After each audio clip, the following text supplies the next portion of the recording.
Bapak, Ibu, dan saudara-saudari terkasih. Salam sejahtera, salam damai beserta Yesus Kristus. Marilah kita membaca, mendengarkan, dan merenungkan sejenak firman Allah. Bacaan pertama. Tuhan tidak menyuruh orang menjadi fasik. Pembacaan dari kitab Putra Sirah. Asal sungguh mau, engkau dapat menepati hukum, dan berlaku setia pun dapat kau pilih. Api dan air telah ditaruh Tuhan di hadapanmu. Kepada apa yang kau kehendaki dapat kau ulurkan tanganmu. Hidup dan mati terletak di hadapan manusia. Apa yang dipilih akan diberikan kepadanya. Sungguh besarlah kebijaksanaan Tuhan. Dia kuat dalam kekuasaannya dan melihat segala-galanya. Mata Tuhan tertuju kepada orang yang takwa kepadanya, dan segenap pekerjaan manusia Ia kenal. Tuhan tidak menyuruh orang menjadi fasik, dan tidak memberi izin kepada siapapun untuk berdosa. Demikianlah sabda Tuhan.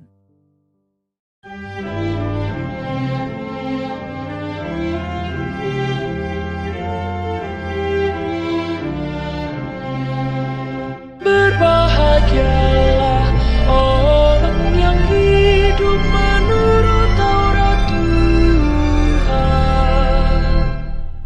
Berbahagialah orang yang hidupnya tidak tercela,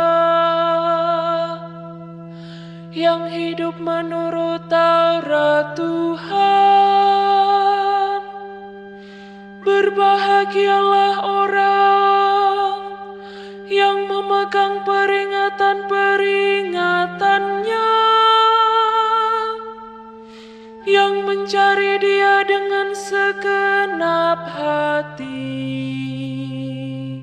Berbahagialah orang yang hidup menurut Taurat Tuhan. Engkau sendiri telah menyampaikan titah-titahmu, supaya dipegang dengan sungguh-sungguh. Kiranya hidupku mantap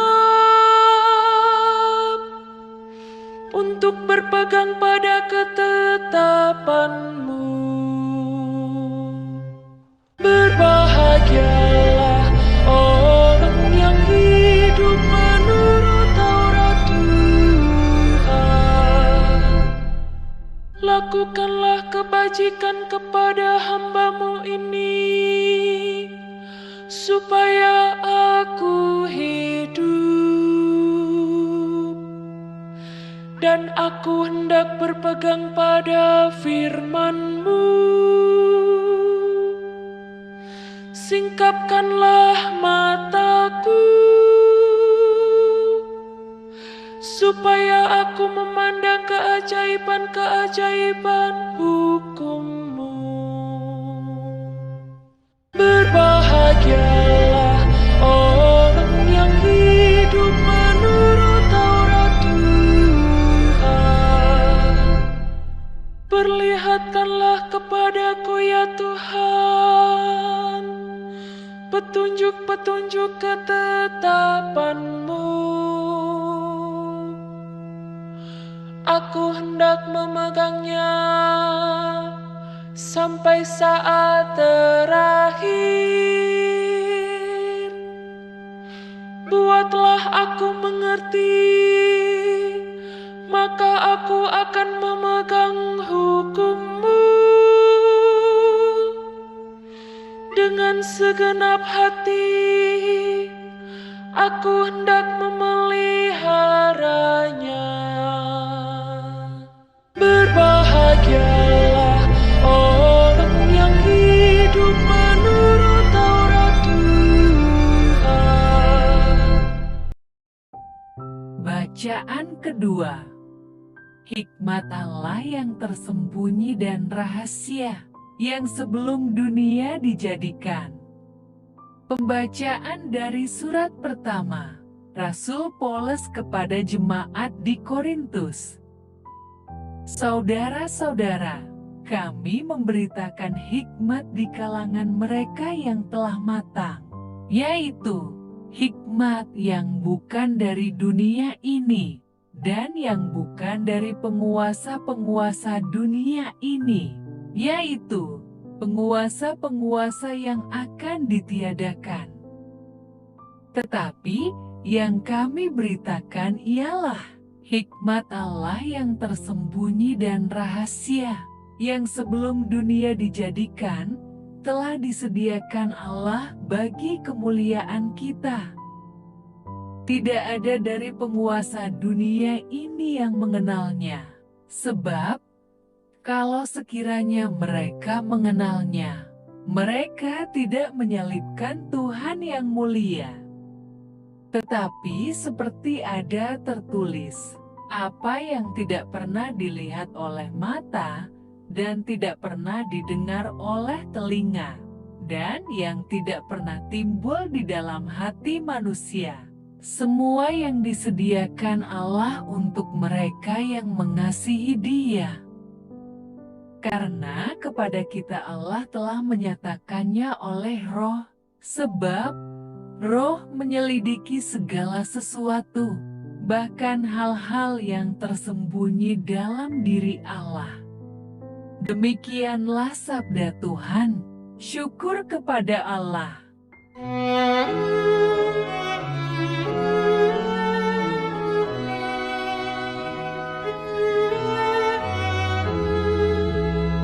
Alleluia, alleluia, alleluia. Aku bersyukur kepadamu, Bapa Tuhan langit dan bumi, karena semuanya Engkau nyatakan kepada orang sederhana. Alleluia, alleluia, alleluia. Alleluia, alleluia, alleluia.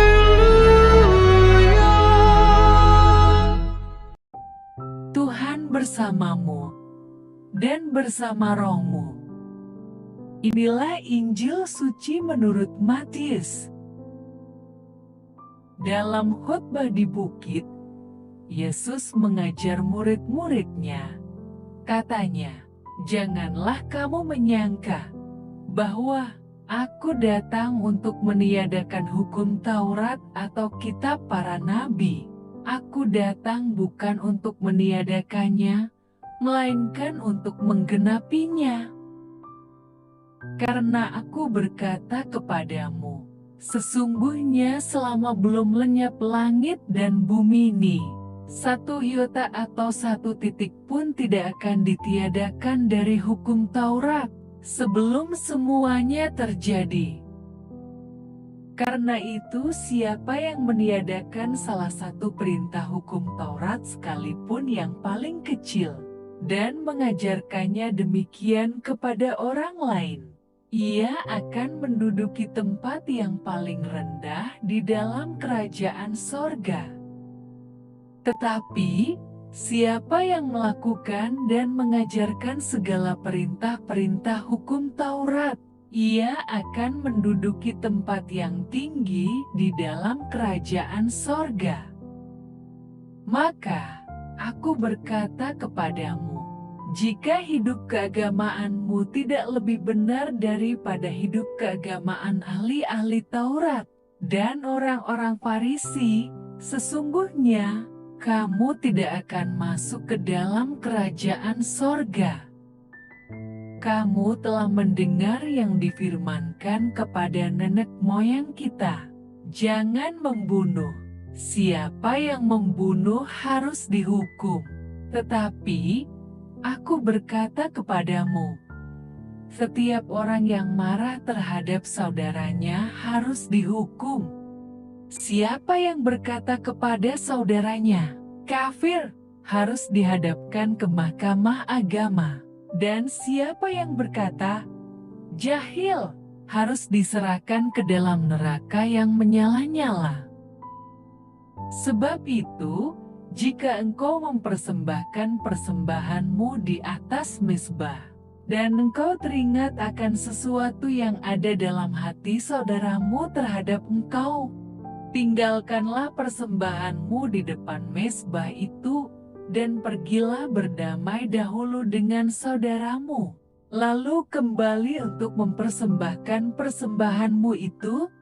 Segeralah berdamai dengan lawanmu selama engkau bersama-sama dengan dia di tengah jalan, supaya lawanmu itu jangan menyerahkan engkau kepada hakim, dan hakim itu menyerahkan engkau kepada pembantunya, dan engkau dilemparkan ke dalam penjara.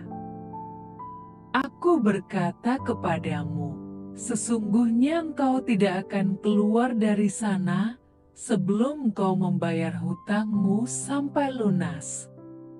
Tetapi, aku berkata kepadamu, setiap orang yang memandang perempuan serta menginginkannya, sudah berzina dengan dia di dalam hatinya. Maka jika matamu yang kanan menyesatkan engkau, cungkilah dan buanglah itu. Karena lebih baik bagimu jika satu dari anggota tubuhmu binasa, daripada tubuhmu dengan utuh dicampakkan ke dalam neraka. Dan jika tanganmu yang kanan menyesatkan engkau, penggalah dan buanglah itu. Karena lebih baik bagimu jika satu dari anggota tubuhmu binasa, daripada tubuhmu dengan utuh masuk neraka. Telah difirmankan juga, siapa yang menceraikan istrinya harus memberi surat cerai kepadanya. Tetapi, aku berkata kepadamu, setiap orang yang menceraikan istrinya, kecuali karena zina, ia menjadikan istrinya berzina. Dan siapa yang kawin dengan perempuan yang diceraikan, ia berbuat zina. Kamu telah mendengar pula yang difirmankan kepada nenek moyang kita, jangan bersumpah palsu, melainkan peganglah sumpahmu di depan Tuhan. Tetapi, aku berkata kepadamu, janganlah sekali-kali bersumpah, baik demi langit, karena langit adalah takhta Allah, maupun demi bumi, karena bumi adalah tumpuan kakinya, ataupun demi Yerusalem, karena Yerusalem adalah kota raja besar. Janganlah juga engkau bersumpah demi kepalamu, karena engkau tidak berkuasa memutihkan atau menghitamkan sehelai rambut pun.